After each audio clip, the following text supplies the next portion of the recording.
Madame, Monsieur, bonsoir. Merci de votre fidélité à notre chaîne. Il est 18h30 et c'est l'heure du journal. Voici les titres.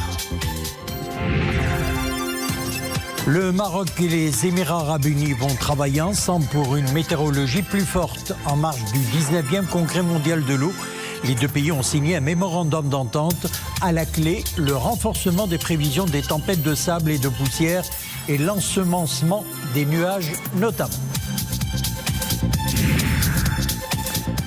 Nous sommes le 3 décembre et le monde célèbre la Journée internationale des personnes en situation de handicap.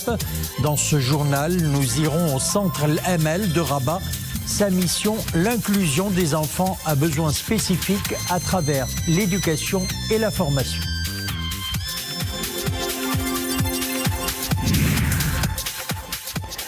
Qui a dit que le cinéma n'était qu'image? Les musiques de films nous transportent, nous bouleversent et nous rappellent à notre humanité.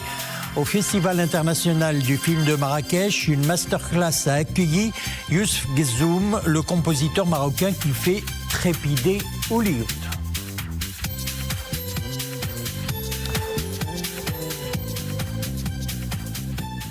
Avant de développer ces titres vie parlementaire en ouverture de cette édition, le projet de loi de finances au titre de l'année budgétaire 2026 en débat aujourd'hui et demain à la Chambre des conseillers. La première séance plénière s'est tenue ce matin et a été consacrée à la présentation du rapport de la Commission des finances, de la planification et du développement économique, ainsi qu'à l'ouverture du débat général aux groupes et groupements parlementaires et aux conseillers indépendants. La deuxième séance, qui s'est tenue cet après-midi, a été consacrée à la poursuite du débat général et la présentation de la réponse du gouvernement. La Chambre des conseillers tiendra également demain 2 séances plénières consacrées toujours à l'examen et au vote du PLF 2026. On reste au Parlement. La Chambre des représentants a accueilli une délégation de la Banque mondiale. Au centre des discussions, les partenariats publics-privés. L'occasion pour les experts de la Banque mondiale d'informer les députés marocains des pratiques mondiales, mais aussi de s'informer eux-mêmes des expériences marocaines. Je vous propose d'écouter Ahmedou Mustafa Ndaye. Il est directeur de division de la Banque mondiale pour le Maghreb et Malte. Pour moi, c'était d'abord un grand honneur et un plaisir d'avoir été reçu aujourd'hui au Parlement avec une forte délégation de la Banque mondiale. Le Royaume du Maroc suit les orientations royales en termes de développement du partenariat privé pour l'implication du secteur privé dans les infrastructures de développement. Le cadre institutionnel a été développé, le cadre réglementaire a été développé. Des expériences, certes, de partenariat public-privé sont déjà mises en œuvre, mais il était normal aujourd'hui de venir échanger, d'abord d'apprendre de l'expérience du Royaume du Maroc, mais également de présenter l'expérience internationale. C'est dans ce cadre que je suis venu avec des experts de la Banque mondiale, où nous avons présenté d'abord les principes de base, qu'est-ce qui fait la bonne réussite, le bon succès d'un projet qui est exécuté en partenariat public, comment répartir les risques, comment assurer le suivi et l'évaluation. Direction à présent Marrakech, où en marge du 19e Congrès mondial de l'eau, le Maroc et les Émirats arabes unis ont procédé à la signature d'un mémorandum d'entente pour le renforcement de la coopération dans le domaine de la météorologie. Il s'agit de renforcer la coopération entre les deux parties en matière d'études et de recherche, en particulier sur celles portant notamment sur des sujets appliqués tels que les prévisions numériques, l'ensemencement des nuages, ainsi que la survenue des tempêtes de sable et de poussière. Amjid El-Hallaoui, Amir Sharqawi, Iman Ablo. En vertu de cet accord, la Direction générale de la météorologie et le Centre national de la météorologie des Émirats arabes unis s'engagent à consolider la coopération technique. Nous allons coopérer en matière d'utilisation des radars météorologiques pour améliorer la prévision des phénomènes extrêmes et les effets des changements climatiques.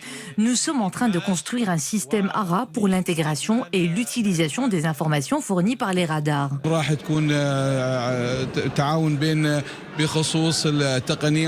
Notre coopération englobe des sujets appliqués tels que les prévisions numériques et l'ensemencement des nuages. Nos deux pays disposent d'importants moyens en la matière.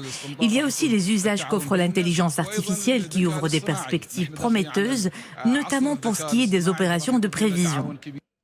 La recherche scientifique occupe une place de choix dans le cadre de cette coopération. Les Émirats arabes unis allouent un budget annuel de 6 millions de dollars aux travaux de recherche dans ce domaine. Ce 3 décembre, le monde célèbre la Journée internationale des personnes en situation de handicap. Au Maroc, plusieurs structures d'accueil prennent en charge ces personnes et parmi elles, le Centre El Amel de Rabat. Ce projet éducatif et pédagogique a pour mission l'inclusion des enfants à besoins spécifiques. Wissal Imri, Nissil Hamdawi, Omar Aït Issa et Jihad Libri. La journée commence tôt pour ces enfants à besoins spécifiques. Tout un programme les attend au Centre El Amal à Rabat. Des activités à la fois ludiques et instructives, adaptées aux besoins de chaque enfant. L'idée est que ces jeunes puissent acquérir des savoirs et développer leur autonomie et leurs capacités. C'est ainsi qu'on leur balise la voie vers une meilleure intégration au sein de la société. Je suis très heureuse de bénéficier d'activités qui m'enrichissent. J'apprends beaucoup de choses dans ce centre. J'écris, je dessine, je suis libre de faire ce que je souhaite. En plus, les éducateurs sont aux petits soins avec nous. Le Centre El Amal prodigue également des soins spécifiques à ces jeunes. Le but est de rendre leur quotidien plus facile à vivre. Et pour cela, même leurs parents sont mis à contribution, histoire d'être mieux outillés dans l'accompagnement de leurs enfants. Cela fait 8 ans que ma fille est inscrite dans ce centre. Et franchement, elle s'est nettement améliorée. Tous les ateliers dont elle prend part sont stimulants. Le centre est très utile pour nous, jeunes à besoins spécifiques. Ici, j'acquiers des connaissances et je bénéficie de soins médicaux dont j'ai amplement besoin. Et puis, ce qui est très bien, c'est que je participe à de nombreuses activités ludiques et même à des sorties. Si ces enfants semblent être épanouis dans cet environnement, c'est que ce centre a été totalement mis à niveau pour être véritablement inclusif. Ce centre a été réhabilité, son infrastructure de base a été rénovée. Et pour ce qui est des services médicaux et paramédicaux prodigués, ils ont connu une nette amélioration. Tout cela pour offrir aux enfants à besoins spécifiques un meilleur accompagnement. À travers sa démarche inclusive, le Centre El Amal arrive à dénicher des talents chez ces enfants à besoins spécifiques. Ces derniers possèdent des capacités et des compétences uniques qui méritent d'être découvertes et développées.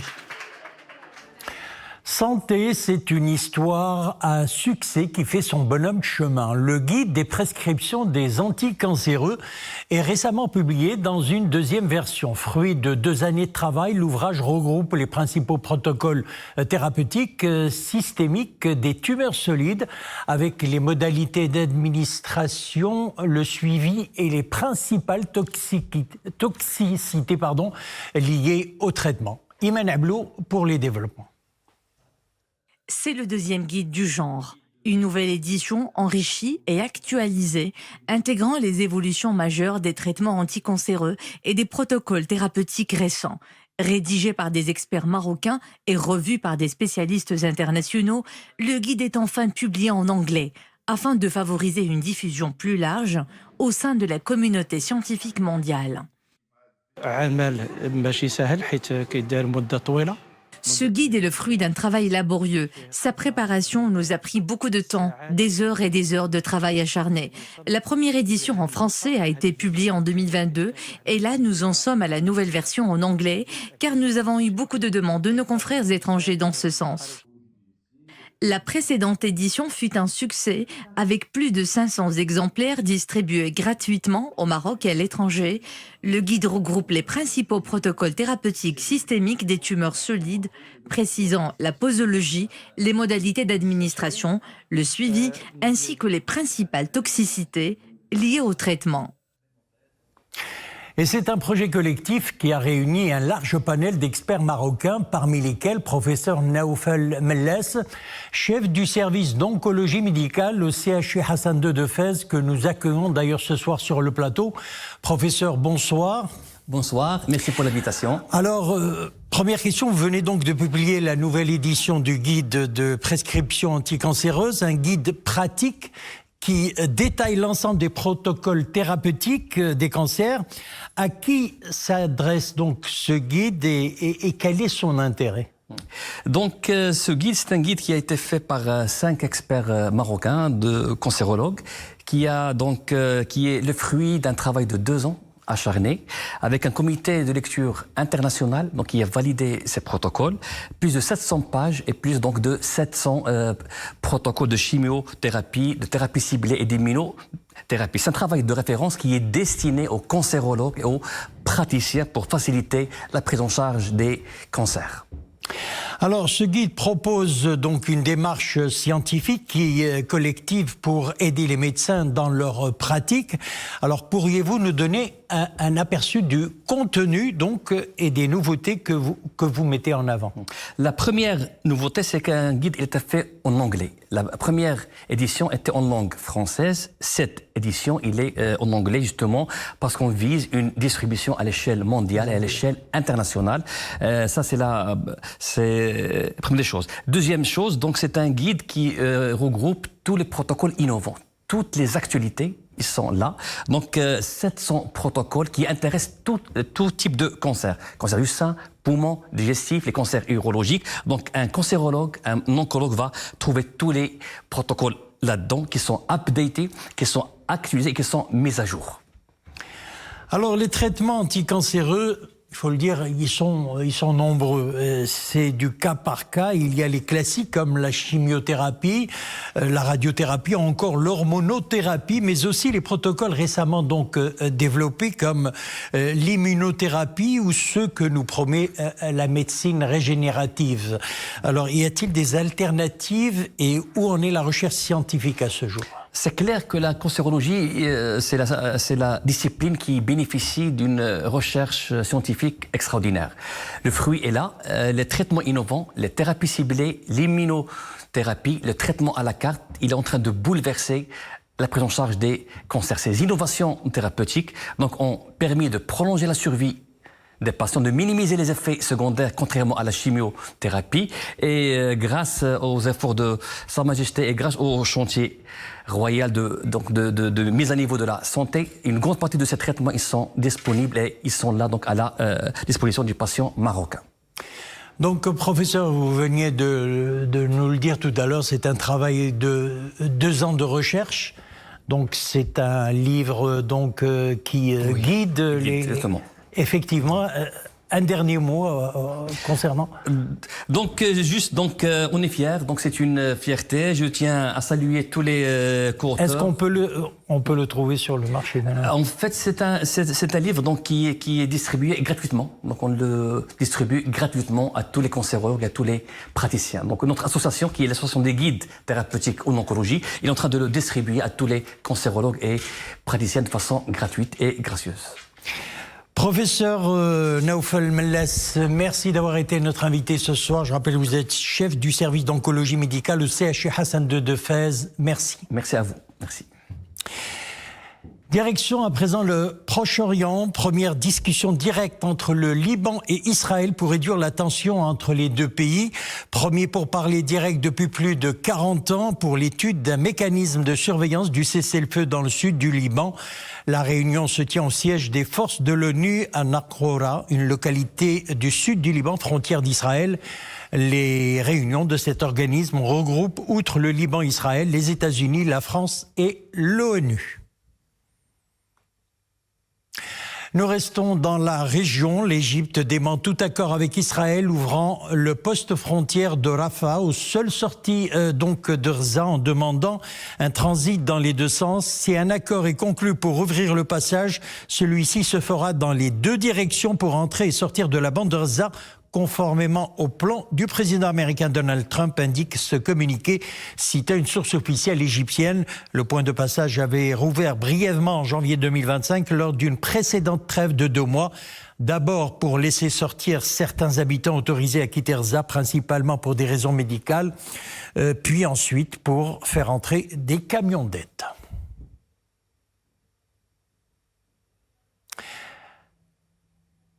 Moscou et Kiev se déclarent prêts à poursuivre les pourparlers sur le conflit en Ukraine au lendemain d'une réunion entre le président russe Vladimir Poutine et l'émissaire américain Steve Witkoff, qui n'a débouché d'ailleurs sur aucune percée. Ces dernières semaines, Washington cherche à faire adopter un plan de paix par les deux camps après presque 4 ans de combats déclenchés par l'offensive du Kremlin contre l'Ukraine en 2022. Mais la recherche d'un compromis est très difficile alors que sur le front, l'armée russe continue de progresser.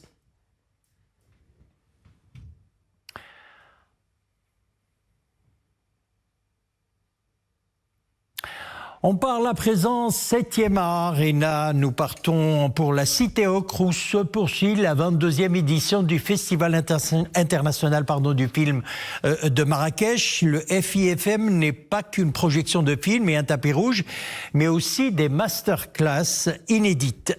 Elle a fait le plein, ou plutôt une a fait le plein, c'est celle de Youssef Gzoum, le compositeur marocain de musique de film s'impose à Hollywood, en signant donc des musiques devenues mythiques. Le maestro profite de son passage donc au Maroc pour donner un cours de musique à tous les festivaliers. Reportage Nidal Boumhala, Esmat Tazi, Younes Laouni, le récit est signé Maria Aoued. Hello everyone. We welcome our maestro Youssef Gzoum today.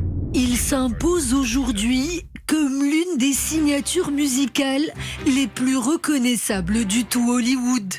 Youssef Gzoum a façonné sa propre grammaire sonore, reconnaissable en quelques mesures.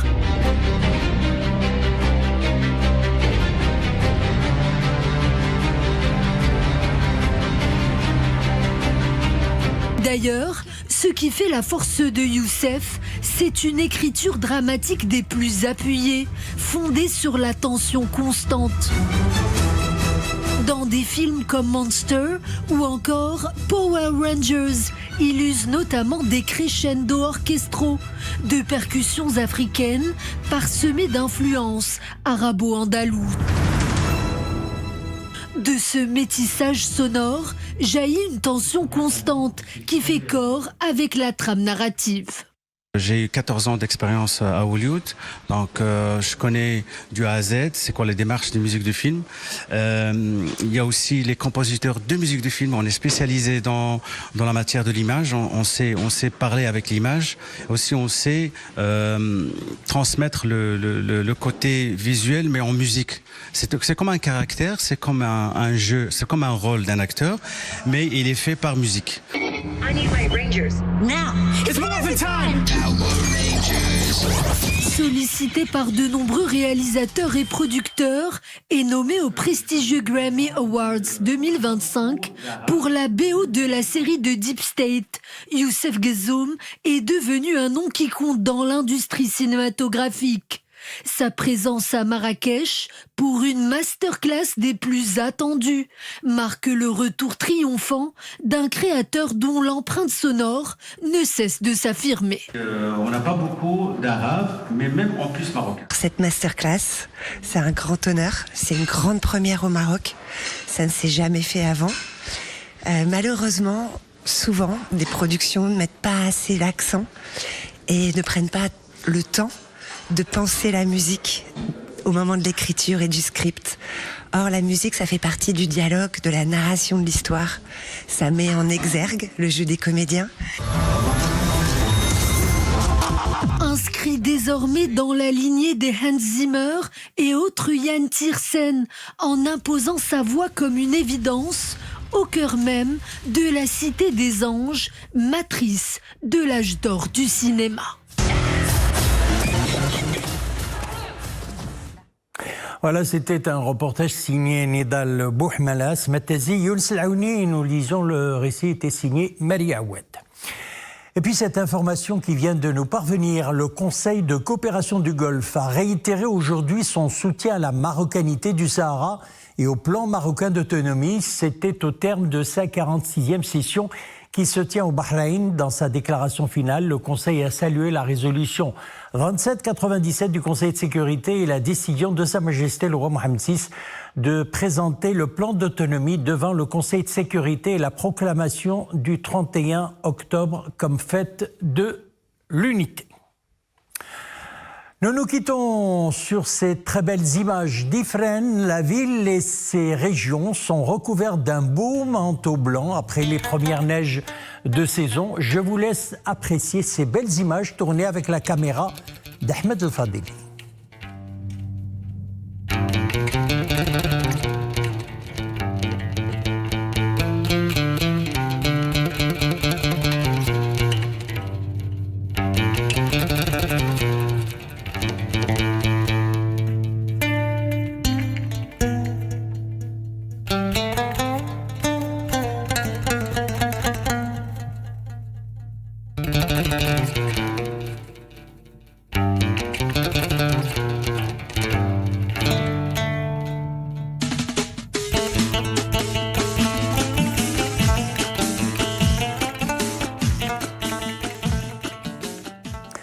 Voilà, c'est avec ces très belles images d'Ifrane que nous refermons l'édition. Merci de l'avoir suivi. Excellente soirée et à demain.